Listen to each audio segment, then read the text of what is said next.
Louise Heilfryn Smith ydw i. Dwi'n gweithio yng Nghyngor Gwynedd fel uwchreolwr busnes yn yr adran gwasanaethau cymdeithasol tai a hamdden. A fel rhan o'n nghyfrifoldeba fi, dwi'n gyfrifol am sicrhau bod ni'n cydymffurfio â fframwaith newydd gan Lywodraeth Cymru, sef fframwaith mwy nag eiria. A hanfod y fframwaith yma di trio sicrhau bod ni'n darparu gwasanaethau trwy gyfrwng yr iaith Gymraeg i unrhyw berson sydd angen gwasanaethau gofal neu gwasanaethau iechyd yn y sir yng Ngwynedd. A mae hwn yn hanfodol oherwydd mae pobl yn deud wrthyn ni dro ar ôl tro bod o'n gwneud gymaint o wahaniaeth iddyn nhw o ran teimlo'n gyfforddus, teimlo bod nhw'n gwella'n gynt, teimlo bod eu lles nhw yn cael ei barchu ganddo ni os ydyn nhw'n cael siarad trwy gyfrwng yr iaith Gymraeg. Mae yna hefyd lawer iawn ymchwil yn dangos os ydy rhywun efo cyflwr difrifol, falle cyflwr fel dementia. Yn aml mae rhywun o bosib yn colli yr iaith Saesneg sef ei hael iaith yn gynt o lawer na maen nhw'n colli iaith gyntaf ac felly mae gallu darparu gwasanaeth trwy gyfrwng yr iaith gyntaf na'n gwbl hanfodol o ran medru cyfathrebu.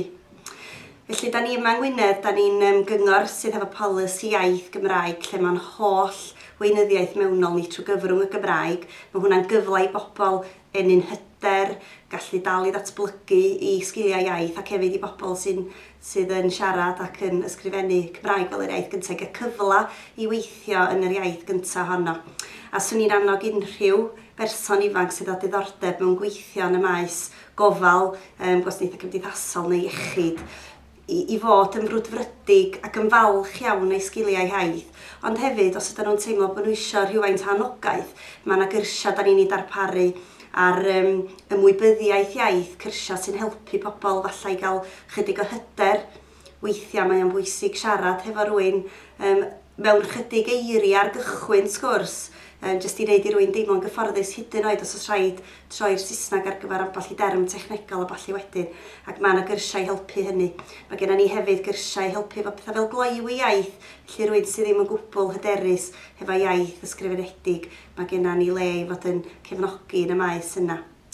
Da ni hefyd yn darparu gwasanaethau tai a hamdden. Mae gen i blant bach sy'n cael gwersi nofio rwan a does ddim byd pwysicach i fi na bod nhw'n medru mynd i ganolfan hamdden yng Ngwynedd a cael gwersi nofio trwy gyfrwng y Gymraeg. Oherwydd ydyn nhw'n deall Saesneg, maen nhw rhy fach, fysa nhw ddim yn gallu dysgu gwneud rhywbeth fel dysgu nofio, ond i bai bod yna diwtoriaid Cymraeg. Felly'r neges ydy, ar draws yn meysydd gwasanaeth ni, mae yna wir angen am bobl sy'n gallu darparu gwasanaethau trwy gyfrwng yr iaith Gymraeg. A mi ydan ni yma i gefnogi pobl ifanc a phobl o bob oed fysa'n hoffi dod i weithio yma yn y cyngor yn y meysydd yni. Un enghraifft o lle mae'n staff ni'n darparu gwasanaeth trwy gyfrwng yr iaith Gymraeg ydy y maes gofal cartra, lle mae rhywun yn mynd i gartra rhywun i darparu gofal, falle helpu nhw i godi, i wisgo, i folchi, cael pryd o fwyd ac i gymdeithasu hefyd. A mae o'n holl bwysig bod rhywun yn medru cyfathrebu hefo unigolion pan maen nhw'n cynnig gwasanaeth mor bersonol a hyn. Maen nhw'n medru cyfathrebu yn yr iaith mae'r person i angen ac yn dymuno i gael. A da ni'n symud i ffwrdd oddi wrth y syniad o ddewis iaith, lle mae rhywun weithiau yn y gorffennol wedi dweud ia, mae'n iawn gynnau os ydy'r gofalwr neu'r doctor neu beth bynnag yn siarad Saesneg. A symud tuag at y syniad o angen iaith a'r angen ydy bod rhywun yn cael siarad yn ei iaith gyntaf ac yn teimlo'n gyfforddus ac yn aml mae hyn yn gallu arwain at welliant yng nghyflwr unigolyn ac at les meddyliol unigolyn. Felly mae o'n gwbl allweddol i ni bod ni yn gallu darparu'r gwasanaeth. Ac o dan mwy nag eiria, dydy o bellach ddim yn opsiwn i ni, yn ogystal â'r ffaith i fod o'n weledigaeth gan Gyngor Gwynedd ers gymaint o blynyddoedd. Mae rwan yn ofyn i ni gan Lywodraeth Cymru ac rhywbeth fedrwn ni ddim i anwybyddu.